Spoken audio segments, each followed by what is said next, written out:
Bab 1379. Pada sore hari itu, sebuah pesawat pribadi mendarat di kota tua. Di kota kecil seperti ini, bandaranya pun sedikit sepi. Tracy bersama Naomi dan pengawalnya turun dari pesawat. Kendaraan yang telah dipesannya sudah terlebih dulu terparkir di sana. Ketiga orang itu pun segera mengendarai mobil itu menuju Bukit Oldis. Dalam perjalanan, Naomi menyalakan ponselnya dan melihat beberapa panggilan tidak terjawab pada layar ponselnya. Ketika ia hendak membalas panggilan itu, tiba-tiba ia menyadari ada beberapa mobil berwarna hitam yang sedang mengikuti mereka di belakang. "Nona Tracy, aku melihatnya." Tracy menatap kaca spionnya. Dengan tenang memerintahkan, "Segera putar arah. Jangan ke Bukit Oldis lagi." La tidak ingin melibatkan Amanda dan Dixon.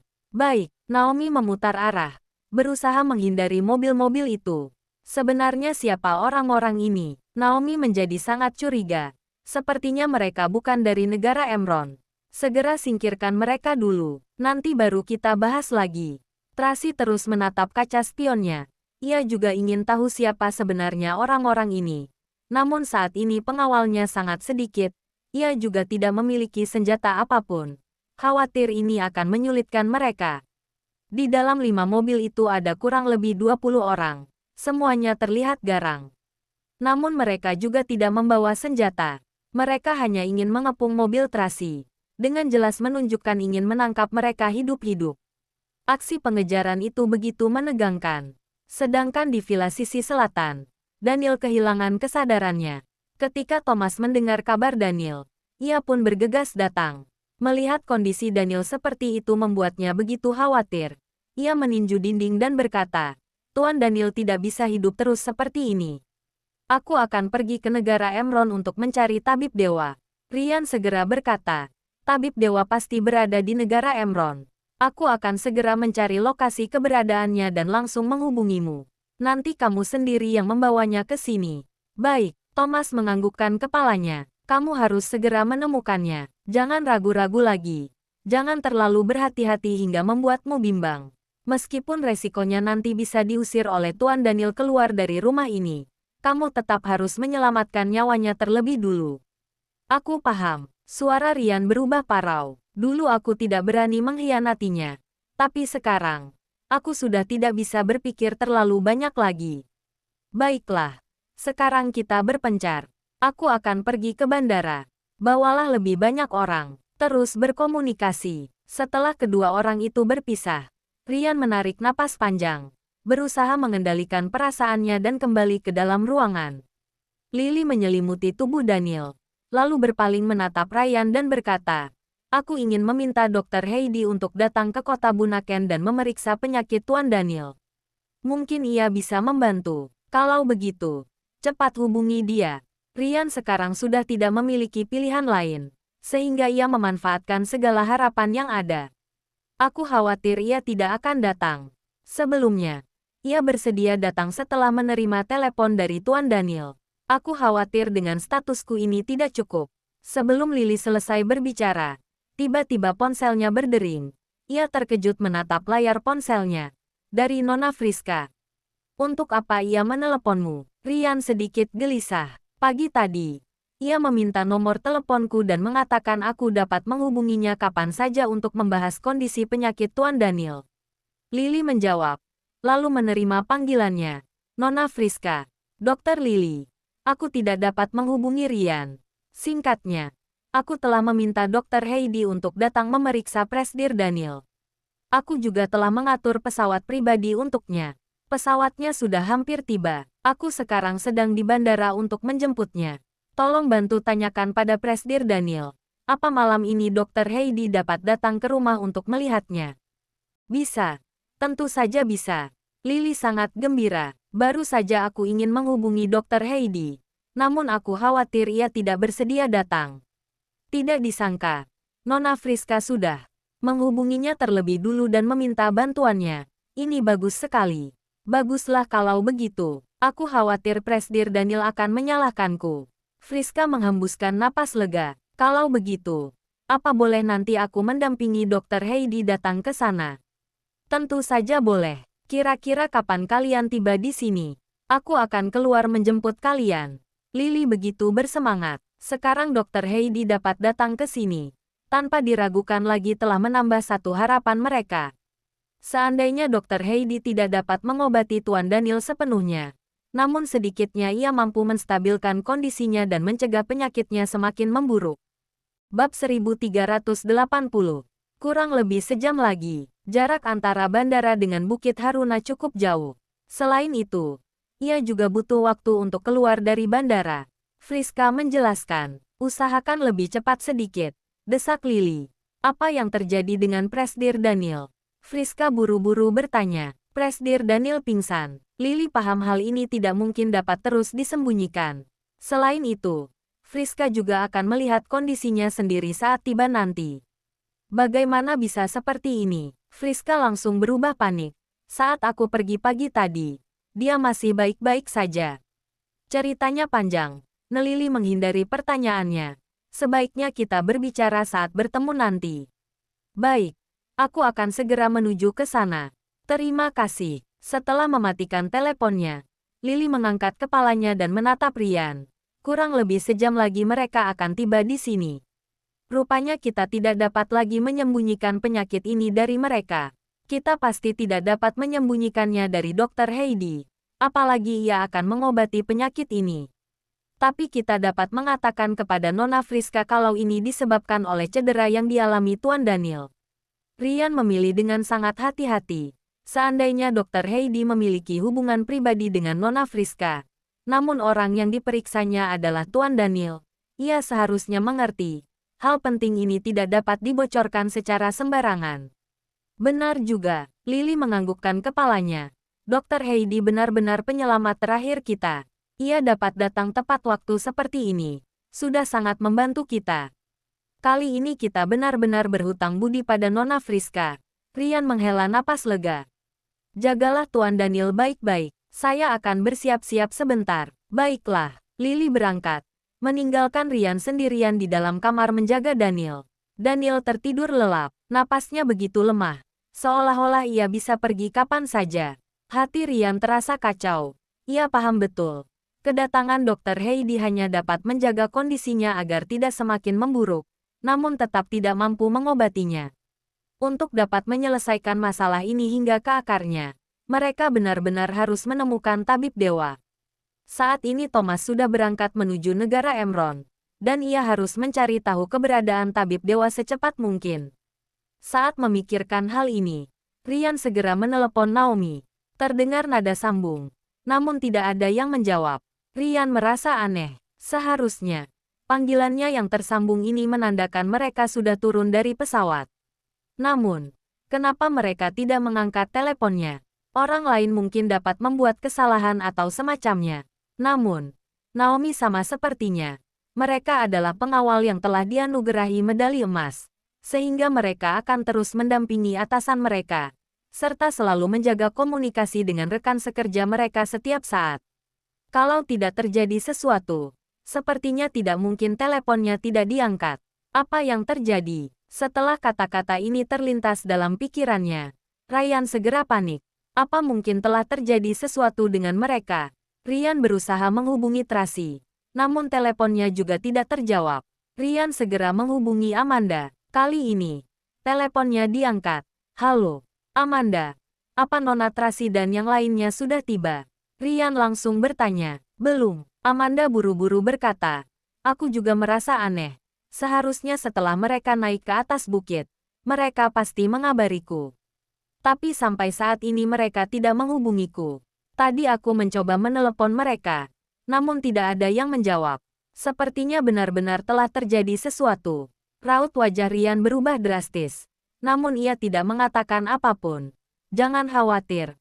Mungkin ada hal lain yang memperlambat mereka. Segera kabari aku kalau mereka sudah sampai. Yah, aku paham. Setelah memutuskan keputusannya, Ryan menyuruh Andi dan Kiki untuk membawa orang pergi ke kota tua, agar dapat segera menemukan Tracy dan yang lainnya. Ryan memerintahkan mereka untuk membawa Tracy dan rombongannya pulang dengan selamat. Andi dan Kiki mengangkut 10 orang berangkat ke sana. Saat ini, keluarga Wollens benar-benar berada dalam situasi genting. Bahkan Rian merasakan ketakutan dan kecemasan yang belum pernah ia rasakan sebelumnya. Di masa lalu, tidak peduli menghadapi masalah seberat apapun, asalkan ada Daniel, ia selalu merasa percaya diri. Karena Daniel selalu mengetahui tindakan apa saja yang harus diambilnya. Namun sekarang, dengan Daniel yang seperti ini, seluruh masalah datang bertubi-tubi seperti sebuah gunung besar yang menghantam mereka, menyerang di saat mereka lengah. Kak Rian, Nona Friska dan Dr. Heidi telah tiba. Pada saat itu, ada seseorang yang buru-buru datang melaporkan. Suruh mereka masuk. Bab 1381. Friska tahu terjadi sesuatu pada Daniel, yang seharusnya 1 jam perjalanan. Alhasil hanya setengah jam sudah sampai. Saat turun dari mobil, Dr. Heidi menekan dadanya dan hampir muntah. Dr. Heidi, ada apa? Lily bertanya dengan tercengang. Mabuk kendaraan, kata Friska tenang. Siapkan segelas kopi panas. Setelah meminumnya, akan baik-baik saja. Baik, Lily segera meminta orang untuk menyiapkan kopi. Dia tahu, sopir Dr. Heidi pasti mengebut. Barulah bisa sampai villa sisi selatan secepat ini. Pada dasarnya, jalan menuju Bukit Haruna memang berkelok-kelok. Ditambah lagi, dikemudikan dengan begitu cepat. Dr. Heidi sepertinya mengalami pengalaman naik kereta luncur. Dr. Heidi meminum kopinya. Baru duduk sebentar, sudah didesak Friska untuk naik dan memeriksa Daniel. Dia terpaksa meletakkan gelas kopinya dan membawa asistennya naik. Nona Friska, Dr. Heidi. Rian menghampiri dengan langkah cepat. Maaf, merepotkan kalian. Rian, ini Dr. Heidi. Setelah Friska mengenalkan Rian dan Dr. Heidi, ia segera bertanya, bagaimana Presdir Daniel? Masih belum sadarkan diri. Rian mengerutkan dahinya dan bicara dalam bahasa Inggris. Dr. Heidi, maaf merepotkanmu. Aku lihat dulu. Dr. Heidi memang merupakan seorang dokter. Ia berjalan masuk. Coba seseorang jelaskan keadaannya. Baik, Lily segera mengikutinya. Friska juga ingin masuk, tetapi malah ditahan oleh Rian. Nona Friska, Nona sudah lelah. Bagaimana jika istirahat dulu di kamar tamu? Aku ingin masuk melihat Presdir Daniel. Pandangan Friska melintasi lengan Rian, melihat ke arah kamar. Lily masuk dan menutup pintu kamar. Juga ada 2 pengikut yang menjaga di luar. Formasi ini sangatlah kokoh. Saat ini, Presdir Daniel sedang dalam pengobatan.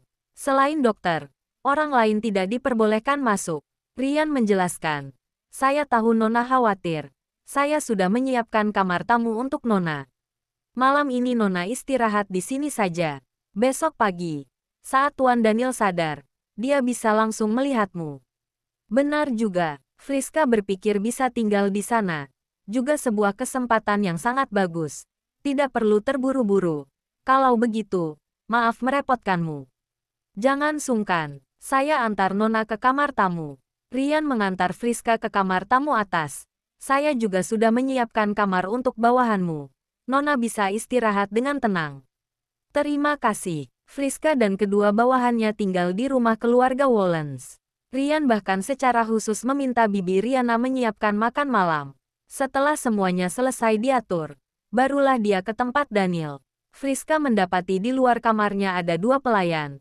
Secara halus bisa dikatakan, mereka siap untuk melayaninya kapan saja. Namun, dia tahu, Rian mengutus orang untuk menjaganya. Takut dia pergi sembarangan. Tindakan yang cermat ini membuat Friska semakin tidak merasa aman. Dari awal sudah mendengar bahwa keluarga Wollens punya banyak aturan, tapi tidak disangka begitu ketat. Diikuti dengan suara kecil. Ada 1 pengawal di setiap 3 langkah. Di setiap depan pintu kamar ada 2 pelayan. Bahkan lebih ketat dari istana. Apa mereka takut kita menyerang Presdir Daniel secara diam-diam? Tebakan lain pun mengikuti. Seharusnya bukan. Friska mondar-mandir di kamar. Barangkali ada masalah dengan kondisi kesehatan Presdir Daniel. Mereka takut kabarnya tersebar. Bagaimanapun, keamanannya mempengaruhi nasib seluruh keluarga dan grup. Jika dunia tahu terjadi sesuatu pada Presdir Daniel, saham grup Wollens pasti akan anjlok. Benar juga. Tadi pagi melihat Presdir Daniel masih terlihat bersemangat. Kenapa sekarang? Apa kejatuhan vas bunga bisa terluka begitu parah? Bagaimana jika kamu coba rasakan? Friska marah. Maaf, pengawalnya buru-buru menundukkan kepala. Tidak berani bersuara. Cepat, cari semua pelaku dan orang yang terkait. Friska memerintah dengan tegas. Baiklah, pengikutnya segera melaksanakan perintahnya. Juga Tracy itu. Jika bukan karena dia, mana mungkin Presdir Daniel bisa menjadi seperti ini? Friska sangat marah hingga menggertakkan giginya. Dia adalah bencana. Bab 1382. Kalau begitu, apakah ingin memberinya pelajaran? Pengikutnya bertanya dengan hati-hati. Tidak bisa. Jangan sentuh dia. Friska mengerutkan dahinya. Meski dia sangat menyebalkan. Bagaimanapun, dia adalah orang yang Presdir Daniel pedulikan. Jika terjadi sesuatu padanya, Presdir Daniel juga akan merasa tidak tenang. Baiklah, pengikutnya tidak berani bicara lagi. Entah bagaimana kondisi Presdir Daniel. Friska merasa tidak tenang. Sangat ingin pergi melihatnya. Tetapi jika ia turun ke bawah, Rian juga tidak akan mengizinkannya bertemu Daniel. Dia berkali-kali mengingatkan dirinya, harus menahan diri. Jangan sampai melewati batas. Bahkan saat gunung runtuh sekalipun, dia tetap harus bersikap tenang. Barulah bisa menempati posisi sebagai nyonya di keluarga Wollens. Jika tidak, bahkan pengawal dan pelayan rumah pun tidak akan melihatnya. Namun, Friska tetap merasa tidak tenang. Lalu, membuka pintu dan berkata pada pelayan yang ada di luar, "Maaf, jika Presdir Daniel sudah sadar, tolong beritahu saya ya." "Baik, Anda tenang saja. Jika ada kabar, pasti akan segera melaporkan pada Anda," kata pelayan dengan hormat. "Baik, terima kasih." Friska melihat sekilas ke lantai bawah. Di lantai bawah sangat tenang.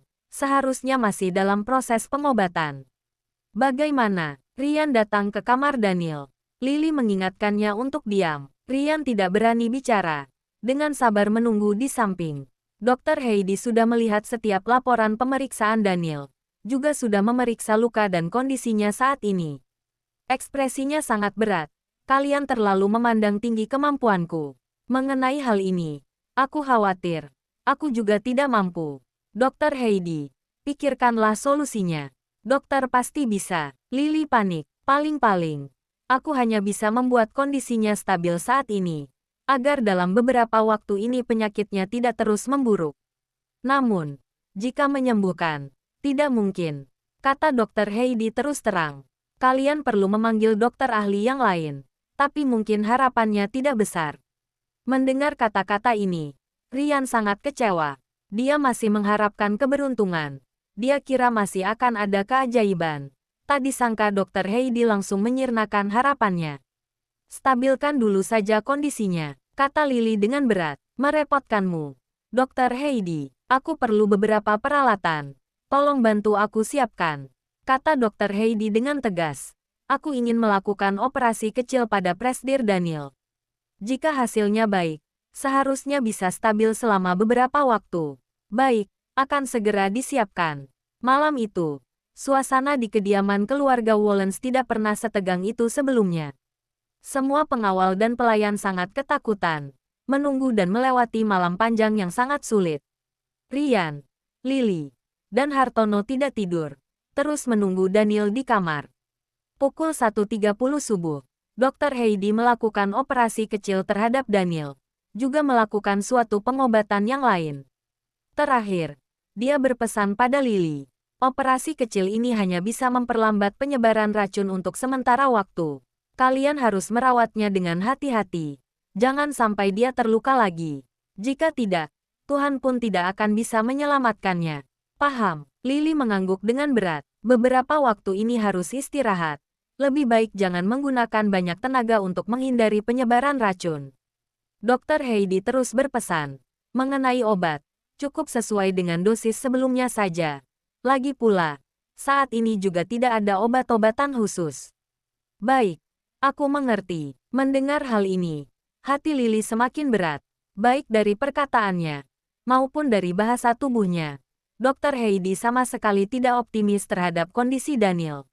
Dengan segala hormat, Dr. Heidi berpikir, akhirnya tetap mengucapkan sebuah kalimat, operasi yang aku lakukan ini, paling maksimal, hanya bisa membuatnya stabil dan tidak kambuh selama 1 bulan. Untuk selanjutnya aku tidak tahu.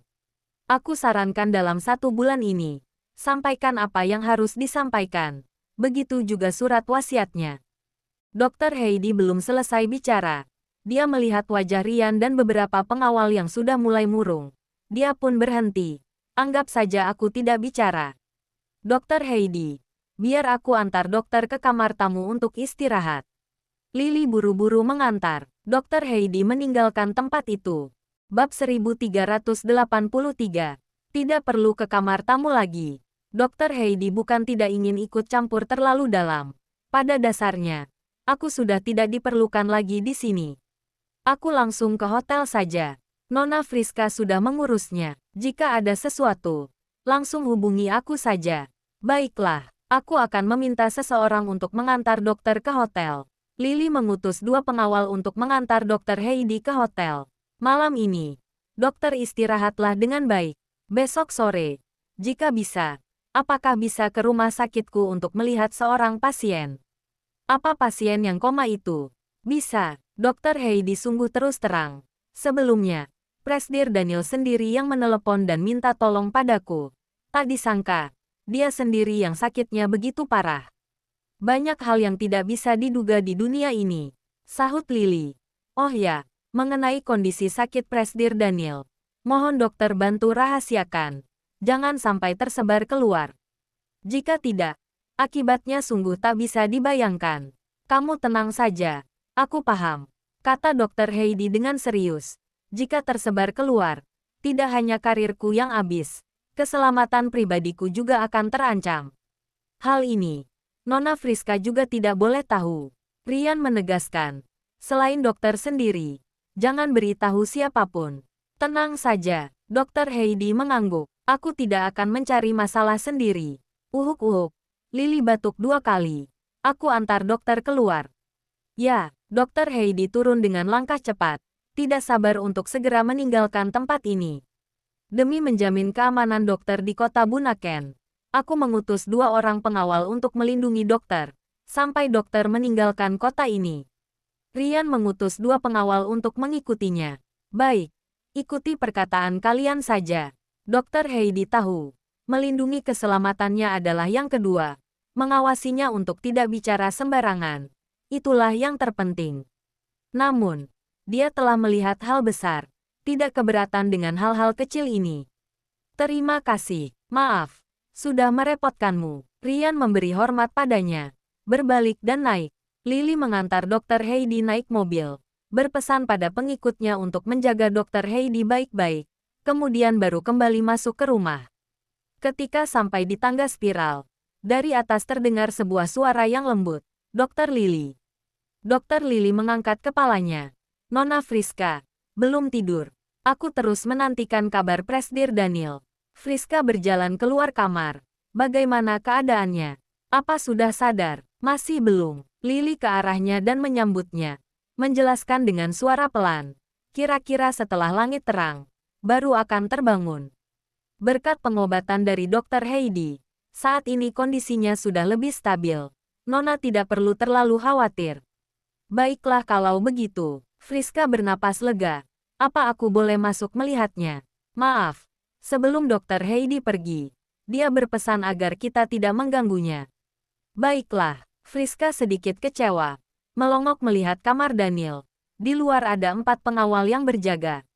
Ekspresi semua orang sangat serius. Situasinya juga terlihat sangat serius. Rian menemani Presdir Daniel di dalam. Lily menenangkannya. Aku baru mengantar Dr. Heidi pergi. Bersiap kembali untuk menjaga Presdir Daniel. Nona tenang saja. Ia akan baik-baik saja. Ya, Friska menganggukkan kepala. Kalau begitu, aku istirahat dulu. Jika Presdir Daniel sudah sadar, tolong beritahu aku. Baik, Lily mengantar Friska pergi. Kemudian kembali ke kamar Daniel. Rian menyuruh semua orang kembali ke posisinya masing-masing. Dia berdiri seorang diri di samping tempat tidur dan menunggu. Lily bicara dengan suara pelan. Biar aku yang menjaganya. Kamu tidurlah sejenak. Tidak bisa tidur. Beberapa hari ini Rian sibuk hingga tidak minum air seteguk pun. Sekarang suaranya sudah serak. kata Dokter Heidi. Operasi kecil ini hanya bisa menstabilkan kondisinya selama 1 bulan. Itu artinya kita harus menemukan tabib dewa dalam waktu 1 bulan ini. Jika tidak, sekarang, hanya bisa berharap pada Nona Tracy, kata Lily dengan suara rendah. Hanya dia yang dapat menemukan tabib dewa. Jangan lupa like, komen, and subscribe ya. Terima kasih. Tunggu terus kelanjutannya.